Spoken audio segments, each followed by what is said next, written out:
Welcome to Vision Chats, where the only thing that matters is the future. Thank you all so much for joining us today. I am Farouk Day, Vice Provost at Johns Hopkins University, and I am thrilled to be with someone I've admired for a long time, Wes Moore. Wes, how are you? I am great. It's great to see you, Dr. Day, as always. And Please call me Farouk. Well, I'm Farouk. Don't call me you've Dr. earned that, doctor. You've earned that. You've I earned have. I'm not ashamed of it, but I appreciate it. I appreciate it. Wes, I have followed you for a long time. You are a social entrepreneur, a television producer, a decorated U.S. Army veteran. Thank you for your service. You're the founder of Bridge EDU, which is, I think, around the time when I met you. And it's a program that reinvents the freshman year to make a softer on-ramp to higher education for particularly underrepresented students. You're now the CEO of Robin Hood Foundation, which is a top poverty fighting nonprofit. You are the author of New York Times bestsellers, The Other Wes Moore, The Work, and your recent book, which I hope everyone goes and gets today, 5 Days, which gives a look at your hometown, Baltimore, and details the events that took place for 5 days following the death of Freddie Gray. And we are proud to call you an alum of our Johns Hopkins University. Wes, my first question is, when do you sleep? You do all of this. You are just tireless man. Let me ask you just actually a question I've had for a while is, when you look back at your childhood, and I know you've written about this, what were some of the key turning points that were foreshadowing, that started to sort of give signals that this is the type of work you'd be dedicating your life to now, when you think of your own growing up experience? So it's a great question, Farouk.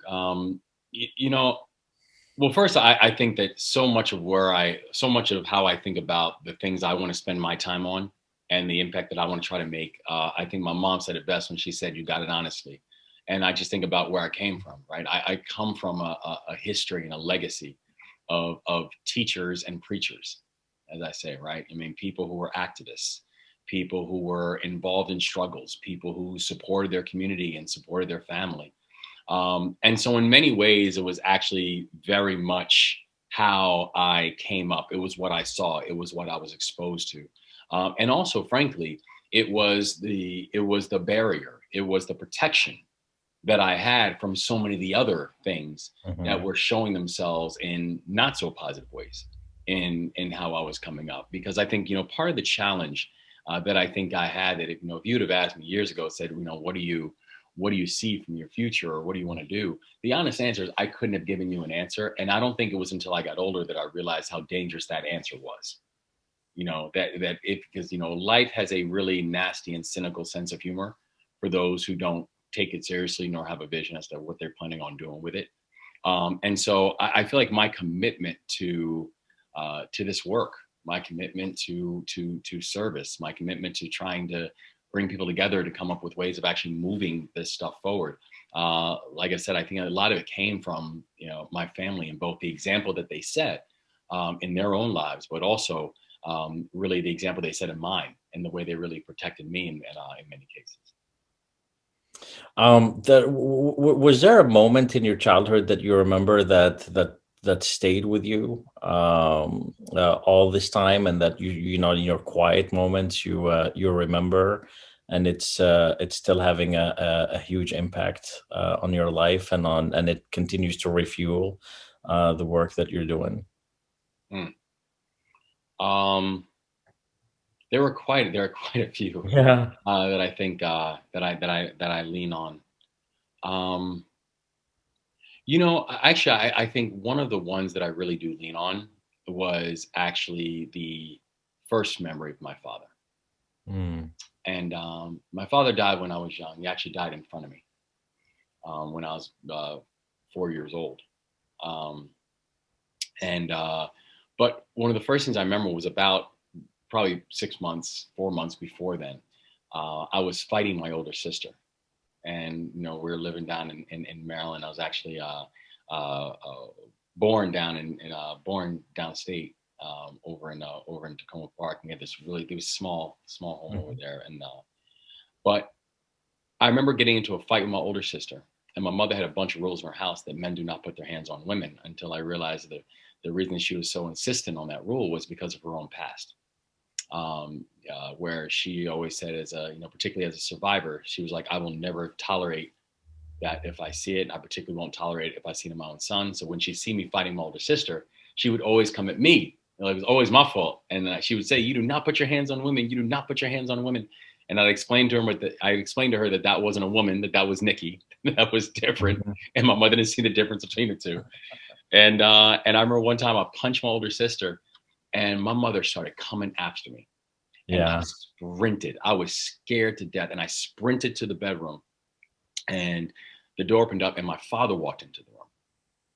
And when he walked into the room, he actually sat me down and put me on his lap, and then he started explaining to me what I'd done so wrong. I thought I was going to get the beating of my life, and he saved me.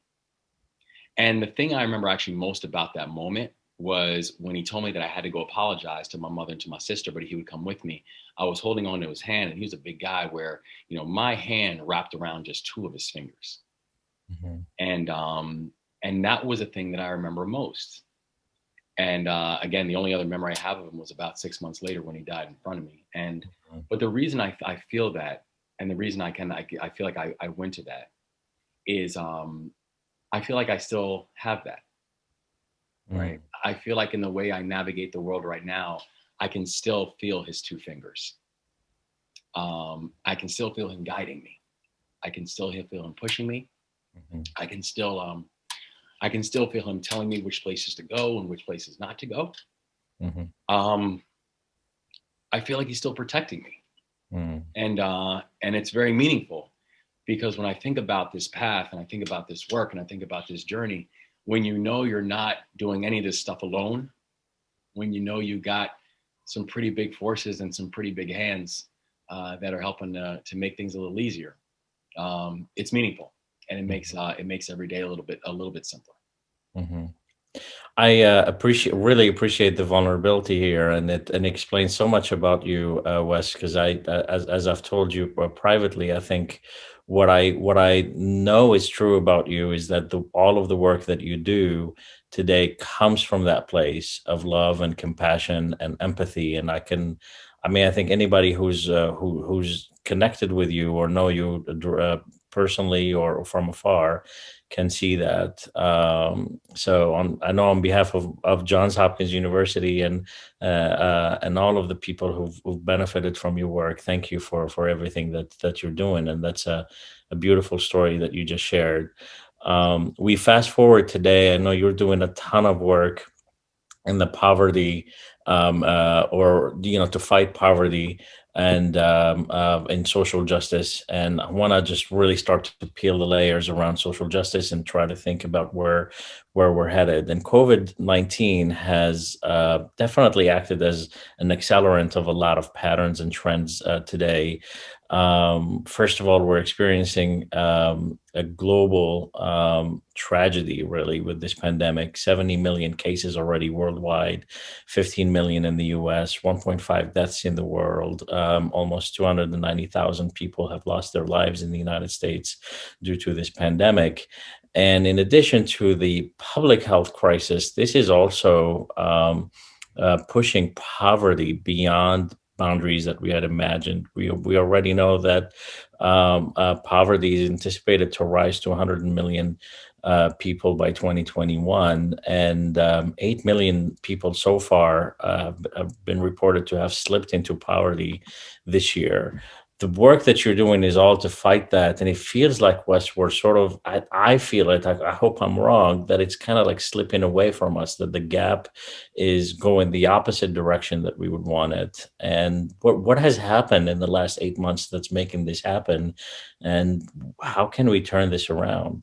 Yeah, when I think about where we are and what has happened over these past 8 months, it is a reminder that the damage that is done, that has happened over the past 8 months, was not exclusively because of COVID-19. The real culprit has been just a chronic neglect. Mm, The real culprit has been the fact that we have watched people get sick. We have watched people die, frankly, needlessly.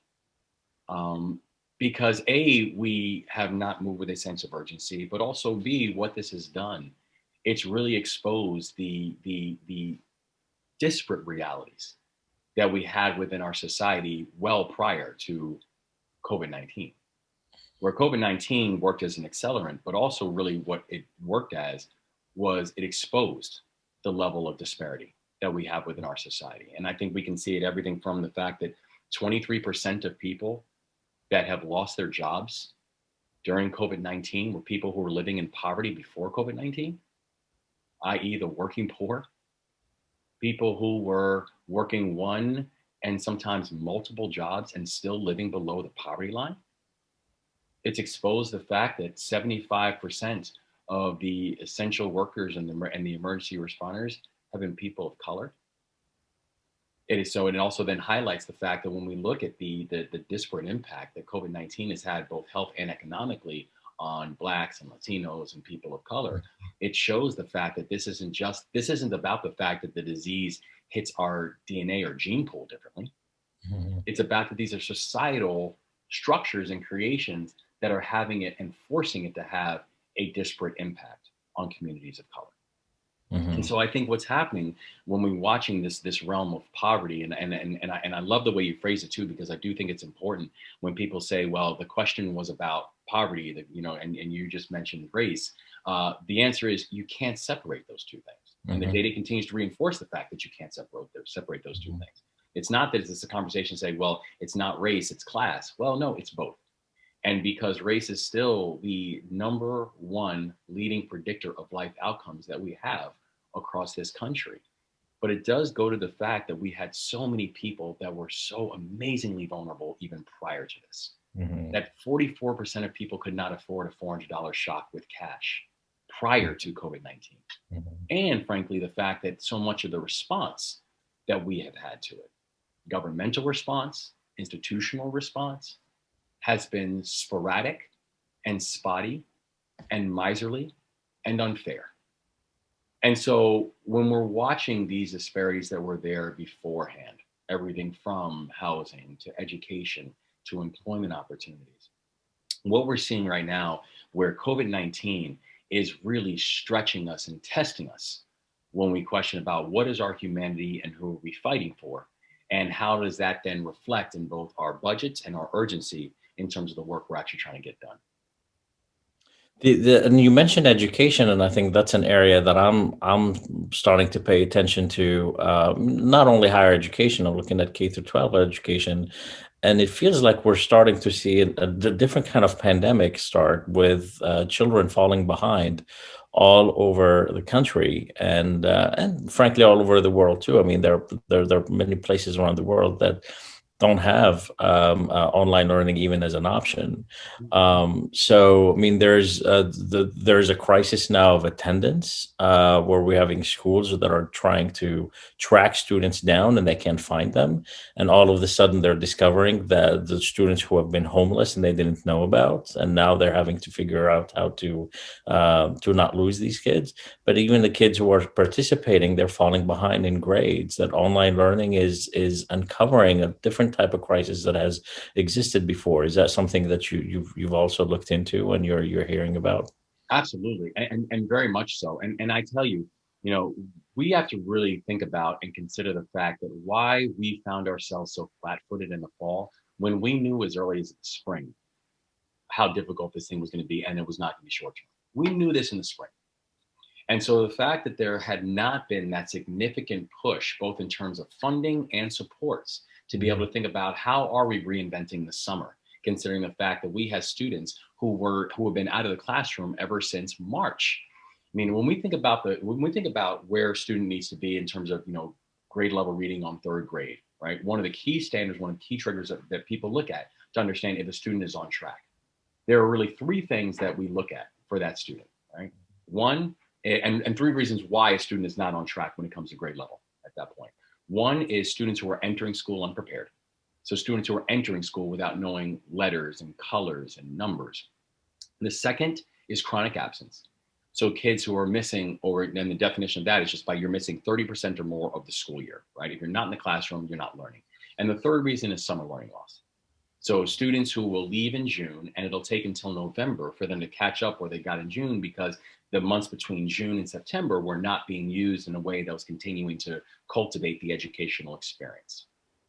We have students who have not successfully and consistently logged on since March, and we're now in December. We now know that in the city of Baltimore, around 50% of students are not consistently logging on to distance learning.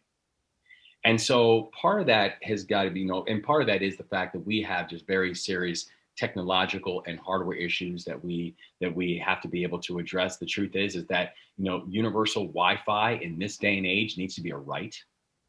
That there should not be brown patches anywhere throughout our society where you have students who are having to find ways of going around fast food restaurants and other type of public entities just to find a consistent signal. We know that we were asking the wrong questions earlier when it came to whether or not we had the hardware for students that would prepare them, where the question early on, that was oftentimes being asked was questions like, does the student have a computer in their house? Congratulations, the student has a computer in their house. What if they have 3 siblings? So what happens then when it comes to school learning? And so making sure we were getting the students what they needed in terms of the hardware that they would be able to have to successfully complete a school year. And then also the things that we know that are individually working, how can we then focus on scaling them to a greater measure?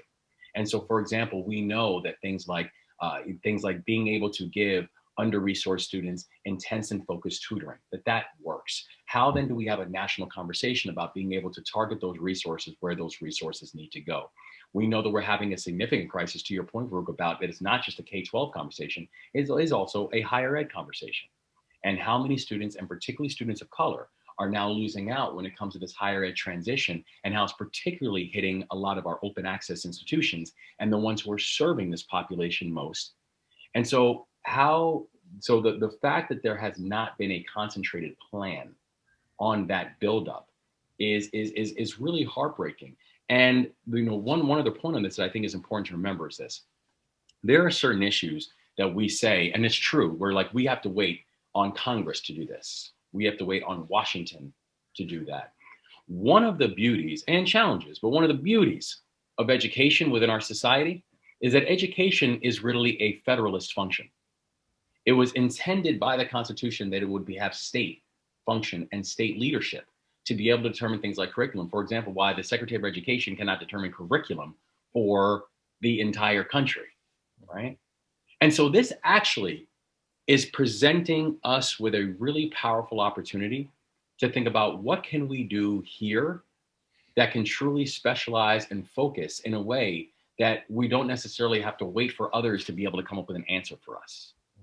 And so this is the time, and this is the moment where, again, we will have and should have no excuse for the fact that, again, that we have students who are dealing with Wi-Fi issues or hardware issues without understanding the fact that schools, it's not just that's the place where students are getting their academic training and their credentialing. It's also the largest food provider for children in our country.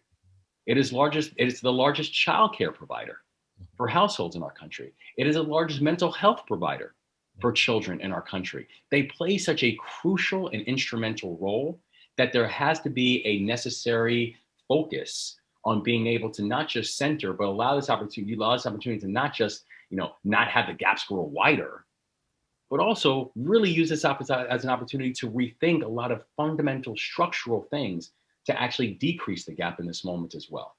Mm-hmm.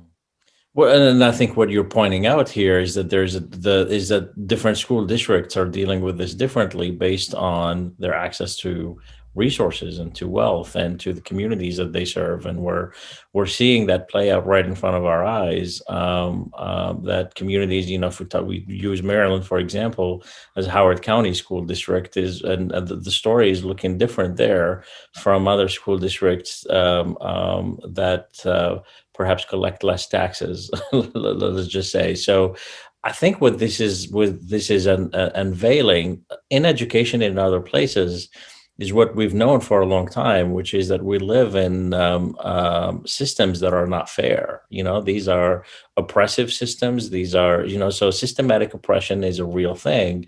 And it used to be a couple of words mixed together, but now they're actually words that have consequences, that we can really see them. They've had consequences for a long time, but now they're playing out in real life. So we look at this and we just say, so what is the solution? I mean, it sounds like we almost have to go back to to the and build back from the ground up. Like the whole system isn't working.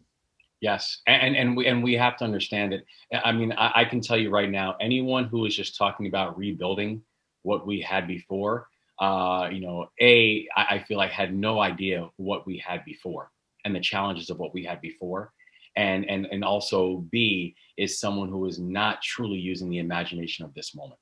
Mm, We what we had before was a system where poverty inside of this country was not just present, it was sticky, it was predictable, it was unforgiving, and it was all encompassing. mhm. Where people could say, well, where does poverty show itself? It shows itself in every way. It shows itself in the water you drink. It shows itself in the air that you breathe. It shows itself in the home that you live in. It shows itself in the schools you attend. It shows itself in how you're policed, right? Every single measure of your life is a consistent reminder of what it means to live in poverty. And the fact that we were looking at situations where we had such high poverty rates even prior to all of this shows that this is not about how can we recover ground, but it is how can we actually rethink systems that were causing this to change and have these challenges in the first place. And and part of it is I think about how we even approach this moment where I feel like it's actually asking every single industry to also do exactly that. It's asking philanthropy to do different. It's asking the private sector to do different. It's asking our government officials to be able to do different, because those systems that we had before that were intentionally leaving so many people behind were never going to be the type of structures and the framework that we can say really value human work, human life, or human accomplishment and human opportunity. Those things actually have to be almost built, and not even so much about how can we incorporate them as just quotes and line breaks in larger conversations about rebuilding. It reminds me of the Martin Luther King Jr. Statement in one of his speeches. It was the speech "The Other America." I was just looking at it this morning for another event that I was doing, in which he describes racism. It's not that some people see others. I'm paraphrasing here his statement. See others as inferior because of the circumstances that are around them, but it is that some people see people as inferiors because they are who they are, just by being of a certain type of people, and therefore it's an impossible hill to climb against that. And I think what I'm hearing you say is that the whole system is built upon that, and therefore people um, have been for decades and centuries living in systems that were working against them. And it feels now, I think, for all of us, we're coming to this moment of reckoning where we're starting to see it play out in this. It took a global pandemic to reveal the imperfections and the problems in our society. Well, Um, but and it's a good point, because I think that it did take this global pandemic, it did take 2020 to be able for people to understand it, but actually it didn't, hmm. because these things were very apparent and very present for all of us before, if we just chose to be honest and follow measures of data on this. It's actually been pretty clear for a long time. It's interesting. There's you mentioned Dr. King. There's actually a Dr. King quote that actually sits on my desk in my Mhm, office. mhm, And it says, and I think about it in measure to our work as, as a foundation, as philanthropists. And it says, philanthropy is commendable, but the philanthropists can never forget the economic injustice that makes philanthropy necessary. Mhm. That quote is so amazingly meaningful to me. And again, it serves as a bit of a North Star for the fact that I literally have it sitting on my desk. Mhm. Philanthropy is commendable, but the Mhm. philanthropist can never forget the economic injustice that makes philanthropy necessary. That was a quote by Dr. King over 50 years ago. Well, I'll remember that quote. I'm gonna look it up and might add it to my desk too. Thanks for that inspiration. And I think it's not only economic justice; it's all sorts of injustice. And what this pandemic might have done too is that it forced us to, if maybe the word is forced us, because we knew it, but we chose not to see it. But it forced us to see the injustice against Black people, especially from law enforcement. When you chronicle the story of Freddie Gray, but George Floyd seemed to have been a moment for this society, even for the world, because we were all stuck. We were perhaps behind our screens, and we were forced to see it. We were forced. He's not the first person to have been murdered by law enforcement, but he seems to have been the first person who truly triggered an emotional reaction across the United States and the world, because we all had to sit there and watch a police officer put his knee on his neck for an extended period of time. And we had to connect. We were forced to connect with that pain and with that suffering that many people have already known for a very long time. Did you feel like that was a moment also for this society? And are we, as a result, moving forward to a better future? It's I do think it was a moment, but I think what the moment actually did, it triggered the interconnectedness of all this. And for the reasons that you mentioned before, right? We had people who were at home socially distancing. We also were going off of one of the largest economic dips that this country has ever seen when it came to the speed. I mean, we literally lost 11 years of job growth in 11 weeks. And primarily the ones who were most hit were our low wage, low skill workers, oftentimes people in like the hospitality industry, oftentimes people and those are jobs that primarily were people of color who were inside of these jobs and these roles who got hit hardest. And so you watch this interconnectedness, this culmination of all this stuff that was happening at once, because you're absolutely right. I mean, we watched a killing on tape where a man took his last breaths while handcuffed, face down on the ground, with another grown man nonchalantly leaning his knee into his neck Mhm. until he could no longer breathe.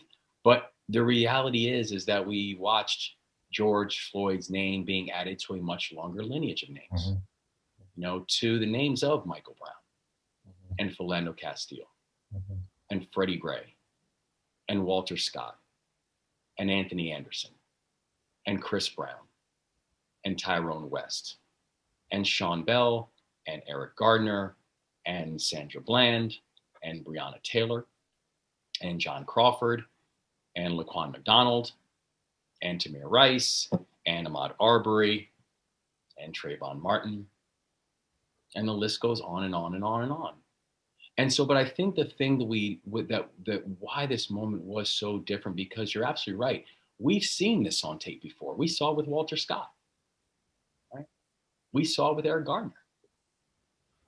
But I think what also happened in this moment was people understood that whether you were talking about the crisis of COVID-19 and the disparate impact and the fact that COVID-19 impacted every community, but it did not impact every community equally. And we also saw that policing reform is necessary for all communities, but it's particularly necessary in black and brown communities. And so the thing that I think was the one of the culminating impacts of this moment, and why I think this moment potentially can actually be different, is because I think people understood that the way we're going to solve COVID-19 is not about just simply dealing with the question of when are we finding a vaccine. And we should talk about that as well. Nor is dealing with the equitable policing about how are we banning chokeholds. But that this is about race. This is about racism. This is about the fact that we, that the president of the United States has called in the National Guard, what, 12 times in our nation's history. Mhm. 10 of them had to do with race. I mean, think about that. The only two times the president has ever called in the National Guard is once because of the hurricanes that took place in New York, sorry, the looting that took place after a postal worker strike in New York, and looting that took place in St. Croix after a hurricane. Every other time in our nation's history that the president has called in the National Guard had to do with race. And so I think in this moment, we saw how this all encompassing issue continues to show itself, and how we had these distinct reminders in this moment of how this issue continues to show itself in such ugly ways and in such all-encompassing ways. And I do think about, with 5 days, actually the book was set to come out in April. I called, I think, the publisher in March, right after I closed my office, and I said, there is no way we can do a book launch in April. I'm still trying to get my head wrapped around how I'm going to close my offices and focus our work and keep folks safe and all this kind of stuff. And they're like, fine. They're like, well, how about, and they just literally picked an arbitrary date. How about June 23rd? I said, great. June 23rd sounds beautiful. As long as it's not in April. June 23rd sounds wonderful. And weeks later is when we learned the names, Ahmaud Arbery and Breonna Taylor and George Floyd. And people say, well, your book is so timely. 5 days is such a timely book. And part of the horror of this is name a time when it wouldn't have been timely. Yeah. And that's the horror of it. Yeah. Yeah. I hear you, and I think your words are so meaningful, and I think what has happened this year is that, as a result of all of these conversations, the word or the statement anti-racism came up. It's not, all of a sudden we weren't talking. All of a sudden, talking about diversity, equity, and inclusion wasn't enough. We had to go further than that. And I remember, I think, post the murder of George Floyd in particular, started to hear all of these statements from corporate CEOs and university presidents and leaders, standing against racism. And I started to see the anti-racism phrase being used more and more and more. And I remember saying at the time that, I think what I want to see is that these organizations making the tough statement at what appears to be the wrong time, the tough statement that could potentially put their businesses in jeopardy, that are not popular. It might feel a little bit more convenient now that we all had to see a black man murdered on YouTube, for you to come out with that. Like, what are you going to do with that? That was the first thing that I started to think about. This makes me think of Johns Hopkins at this moment right now. You're an alum of this university, and just yesterday, we shared as an institution, a tough pill to swallow about, our own founder, Johns Hopkins, who we thought for a long time, and we built this narrative that he was an abolitionist, that he was against slavery, etc. And what we have discovered is that he was indeed, a slave owner and traded slaves. And this was, discovered out of an exercise from our own doing, that we created the process in order to look into our own history, and we found this. Let me first just see what was your reaction when you heard this, as an alum, as a person of color, as somebody who does work in, around social justice. How did you take this, and what are your thoughts about how the institution should move forward? Yeah. I it was a story that we were all told, about the history of Johns Hopkins, how he was, this abolitionist. And but the reality is that, when I first heard the story, frankly, I wasn't terribly surprised. uh, you know First of all, I think we have to understand, as a nation, this was a nation that was, if we're going to be honest about who we are, this was a nation that was founded on a racial hierarchy. This was a nation that was founded with stolen people on stolen land. Mhm. That's the history That's the growth. And that's also the truth.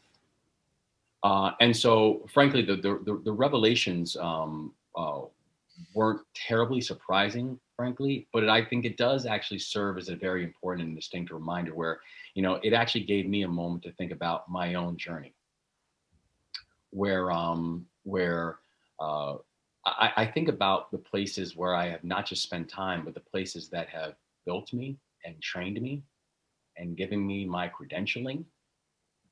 Um, that many of them are places that were either built by or named after people who despised my existence. They were either built by or named after people who neglected me and my ancestors, our humanity, and did not have an issue with it. The fact that I spent my time in graduate school on a Rhodes Scholarship named after Cecil Rhodes, one of the most virulent racists and a person who the amount of Black bodies that he's responsible for the death of is countless. Mm-hmm. The fact that I spent time being trained on military bases that were named after Confederate generals, where the thing about Fort Bragg, for example, Braxton Bragg, who Fort Bragg is named after, was a coward and a traitor and an incompetent soldier. He was handed decisive defeat after decisive defeat and led his men to a slaughter at the end of the Battle of Chattanooga. Even if the Confederacy were something that we wanted to celebrate, his wouldn't be worth an honor. But the home of the American Special Operations is named after him. We have to understand, and now again, learning that my alma mater, a place that has fundamentally changed and shifted my life, is also a place that is built and named and continue to be named after somebody who owned human life. I think we need to be honest about, first of all, the psychological damage that we continue to exude upon people when that's their reality. When we are educated in places, when we walk in spaces that are built by and or named after people who would have rejected you, your basic humanity. And I'm really proud that the university, and I know that Dr. Martha Jones, who I have a deep amount of respect for, is leading this initiative around hard histories at Hopkins Hopkins Project, which I think is good and powerful. And I think we need to be able to delve into our own past and our own history. And I think it also needs to get into the what next. What do we do then, as we know our truth? Because I think that having a process of truth and reconciliation, also truth, reconciliation, and really reparative action, these things must go hand in hand. That people have to be able to both understand truth and then understand what is it that we then do with that truth. And frankly, it's a process that I think that is long overdue within our own nation. I mean, I consider the fact that that we've had over a dozen countries around the world who have gone through some forms of truth reconciliation processes, who have looked at their deepest wounds and looked at their greatest mistakes, their greatest heartbreaks, and actually gone through a process of both understanding it and understanding what we then do with it. Right? Whether we're talking about South Africa or Germany or Northern Ireland or Chile or Colombia or Argentina or Canada twice. These are countries that have had the courage to go through this process.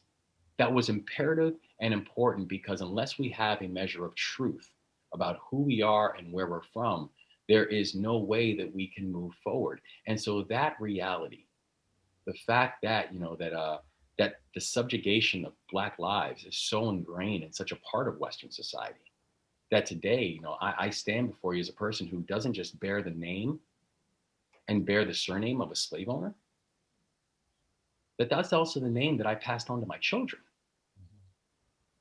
We have to be honest about who we are, where we come from, and then also what then do we do with it that is actually putting us on a pathway of making reconciliation and understanding and opportunity real, because the situations that we have right now, even going back to so much of the conversation that we are having earlier, Farouk, we're not here by accident.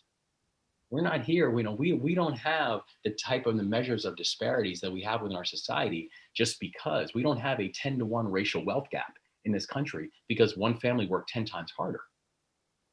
We have to be honest about this. And so the ability to be able to stare down our hard truths, but then know, but then we have to move and act on it, I think also does become an important component into the way that we think about this journey, not as a way to play gotcha or I told you so, but as a way of actually living up to the ideals that are the bedrock of at least the stated ideals that this country was founded on. And I think my reaction after just my thinking and my heart going directly to the Black people who are affiliated with the university, students, alumni, faculty, and staff, and even community members who are connected to the university. I immediately just thought of them and what this moment means to them. But the second place that I went to was the typical reaction that you would hear when any announcement like this is made, which is that today's organization or society or country or people can't be punished, will continue to be punished for the sins of the past. And I want to take this opportunity to just address this point in particular, and basically say that in this example in particular, Johns Hopkins, despite all of his philanthropy and all of the good things that he might have done, he contributed to a system that we continue to live with today, that we continue to witness the consequences of that system. That yes, slavery no longer exists, but systematic oppression does, and it is directly connected to that. And for that, I think that is a moment of reckoning for us, is that there was a direct contribution to a system that we have to somehow break today. And we are having a hard time to do. And we've spent the last 45 minutes talking about that, whether it's poverty or inequities in education, social justice, policing. All of that goes back to that time. So I feel like that needs to be addressed for, because I hear people reacting to this news differently. I'll share with you, Wes, that since the murder of George Floyd, I started a break room just for my teams around the university. That's a weekly break room that we call it Working While Black. And it's completely open to anyone who want to attend. It's private. It's on Zoom. We just kind of get in, and people can talk about their deepest experiences of what it's like to be a Black person in this organization. And it has, I've seen it evolve from like first days where people are just sort of careful about what they say to now they're really, really open. And we had one yesterday, just happened to be that weekly session. And I was the only non-African American person in that room. And all of the Black people in the room said exactly what you said, which is, well, actually not all of them, many of them said that they weren't surprised either. And that is a different reaction from non-Black people, So I think by saying what you said today, that you weren't surprised, you've just made a lot of people feel like they're not alone, that a lot of people felt the same way you did, but perhaps they didn't know how to express it. So for that, I thank you. But we're living with the systems that are a direct consequence of this man's contributions and others. And that doesn't negate all of the other good things that happen. You can be both, but it is true that has happened, and it is directly disadvantaging people to the point of potential death. I mean, that is one of the most consequential actions you could see, that some people are dying as a result of that still today. And I think that that's actually the core importance of a true truth and reconciliation process, and the importance of it, because I think that that's the way we're going to be able to understand how do we think about, how do we think about next steps. And it's interesting because I'll sometimes hear people, when for example, when people go and they forcibly take down statues, and people say, well, how are you condoning it? I said, I don't. I said, I think it's actually very dangerous when people do that. But let's be clear where that frustration is coming from. Let's be clear that that frustration is coming from the fact that we're not having an open, honest debate and discussion as to why we have statues of, whether it's Christopher Columbus or statues of Robert E. Lee, right? Let's be honest about where that anger and that frustration is coming from. And so I think that as we're thinking about that, since frankly, and if we want to look at this, if we want to look at the history of these statues and these monuments that we put up, the fact that there was no public process to be able to put those things up, they just put them up, right?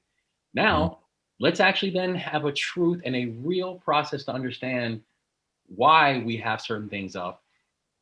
If these are the type of things that we want to be able to honor and have taxpayer dollars focus on, everything from cleaning and maintaining.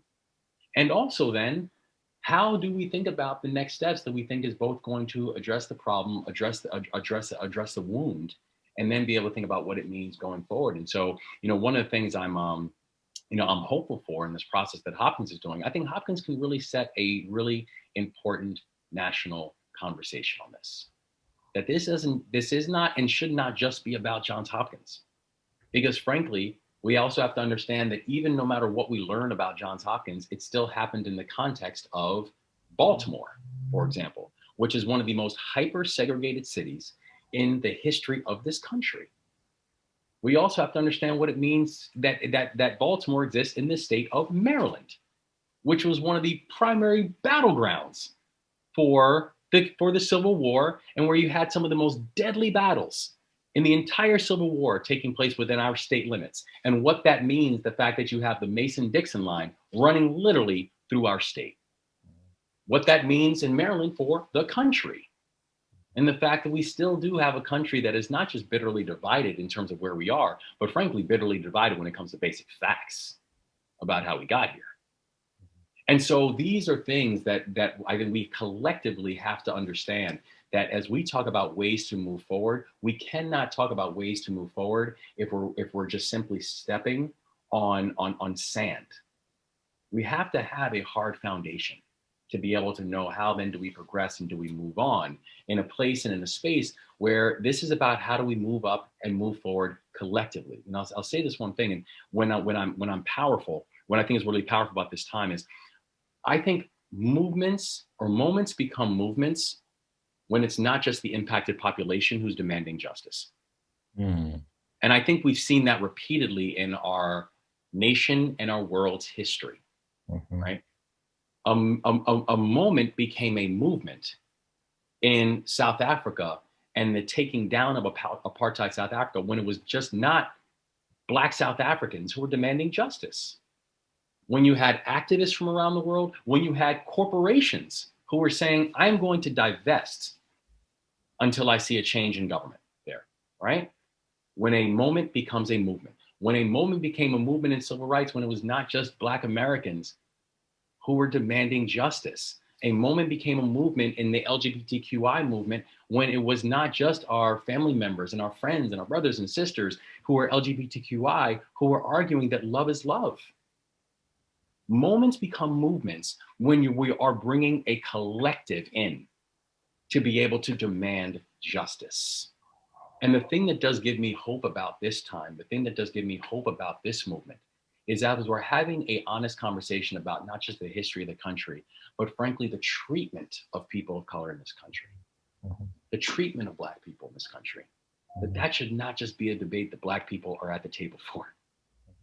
That as we're having conversations about curriculum and why it's important for my children to grow up honoring and loving and respecting the names Tubman, and respecting the names Truth, and respecting the names Holiday, and respecting the names Marshall, and respecting the names Robeson, and respecting the names Du Bois and respecting the names Washington, that these are things that should not just be important for my children, but should be important for all children to understand the beauty of that the beauty of American progress is a diversified mosaic. Mhm. These are all things that become crucial as we're thinking about the process and the ways and the means that we have to move forward.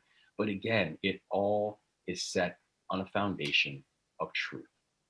Yeah, I think you've just painted so eloquently and clearly what the future of social justice is, which is that it's the desire of the collective, not just the people on the fringes, but that everyone cares about social justice to the point that they will make decisions about where to put their kids at school, where to put their money, where to invest, the things that they want to purchase, and what they will walk away from.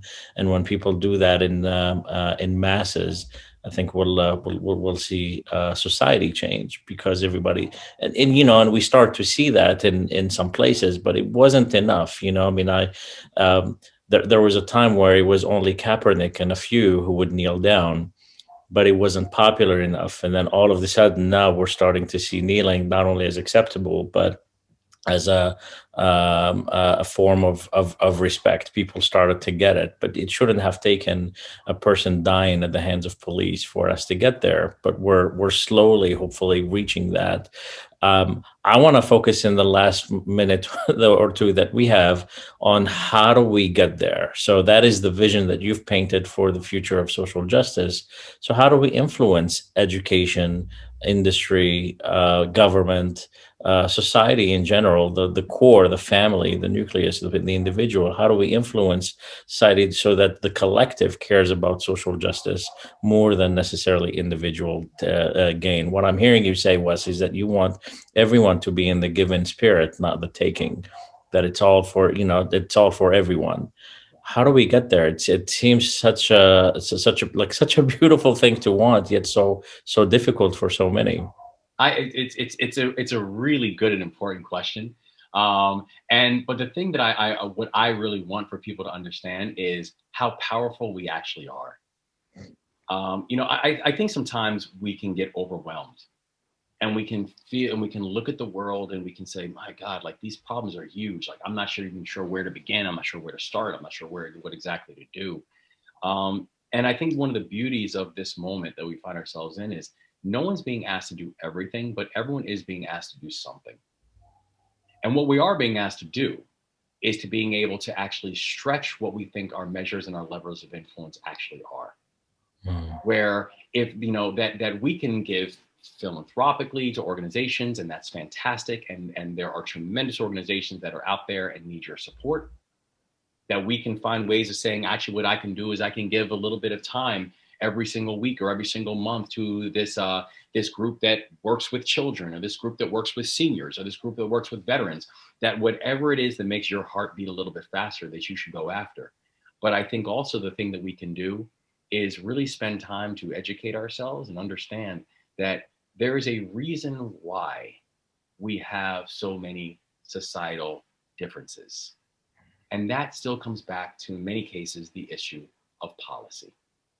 Mm. That still comes back to the issue of what are we doing to actually change and shape the policies that are creating these measures, the policies that we have in place that are both putting people and keeping people in poverty, the policies that we have in place that are going to make it complicated. And we're dealing with with one this morning, perfect example where we're talking about vaccinations and what can we do to get to essentially get to a point where we can hit that 70% number that everyone's saying is around the number where then you have these measures of herd immunity. But we know that, for example, a policy that is put in place right now is that, at least under the current outgoing administration, is one that for people to receive the vaccine, that they have to be able to give their personal information, i.e. to include things like social security numbers, et cetera, which obviously going to have a massive impact on the undocumented community and the mixed status household community for them to be able to participate. Well, if we cannot get levels and measures of participation from that community, we will not get to herd immunity anytime soon. This is so things like this that we have to understand, what is our power? to be able to address these issues and also be able to understand what becomes the larger self-interest in it for Mhm. us. Like the reason that I am advocating for this issue right now is not because it feels good. It's not because it sounds good. It's because there is a significant level of self-interest for each and every one of us for us to get to that herd immunity, that 70% mark, right? And so these are things that I think we have to understand that even if you're not going to do this to be selfless, whatever the issue you focus on, do it to be selfish. Do it because if you really want a better future for you and your children and your family, you would better feel like everybody has a vested interest in the future for them and their children and their family. If you really want to live in a place that is ripe with opportunity and hope, then you'd better make sure that everybody feels like where they are is ripe is ripe for a future of opportunity and hope. If you're not going to do it to be selfless, then do it to be selfish, because that's the type of society that we're going to want to build, where everyone is rowing in the same direction because they know that is in all of our best interest to do exactly the same thing, that people cannot be left behind, or if so, we're leaving all of us behind. And that's the type of environment that we want to be able to live and exist in, that this is not a zero sum equation. But what is zero sum is if everybody is not felt, heard, touched, and respected in this entire process. Wes, I really mean this when I say this. Is you really have in the last hour lifted everybody who joined us today with your two fingers. So I just hope that you can see that you've done so much for us, and for me personally, I've been so inspired by your words and by the work that you're doing. I want to close this by a question that I know I haven't sent you ahead of time, because these are unscripted, and I appreciate you playing along. These are great. These are great. One image that describes the future for you. If you could think of one image, what would that be? Mm. One image that describes the future. What a good question. Um,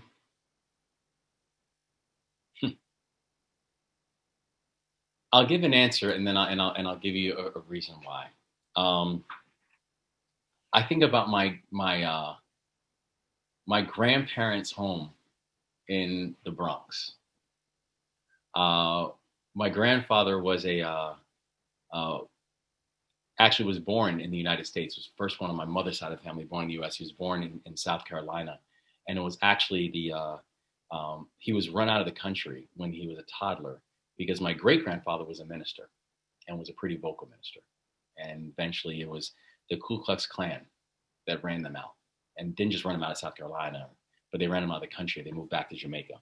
The majority of my family on my mom's side always pledged to never come back to this country, and many of them never did, except my grandfather, who came back, and he eventually became the first Black minister in the history of the Dutch Reformed Church, and lived in the was a minister in the South Bronx. My grandmother was a school teacher in the South Bronx for 25 years.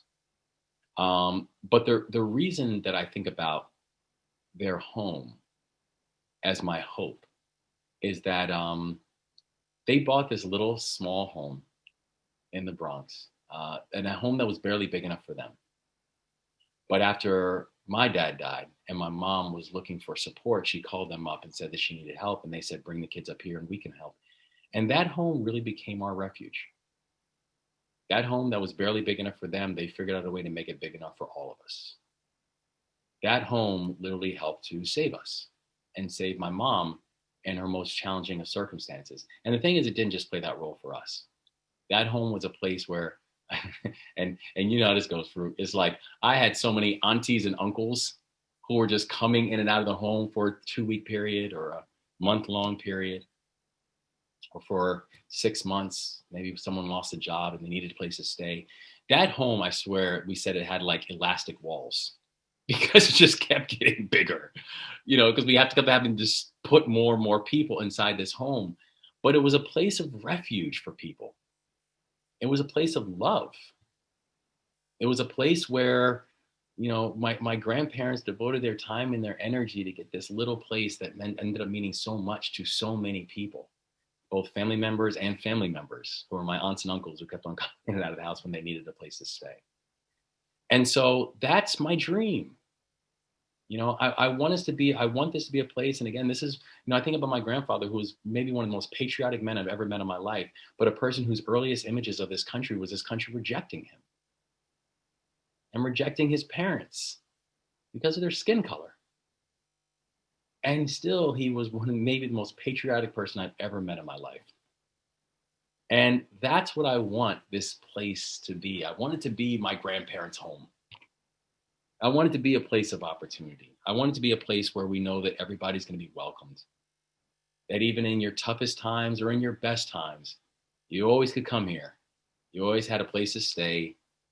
You always had a meal waiting for you. You always had people who were rooting for you.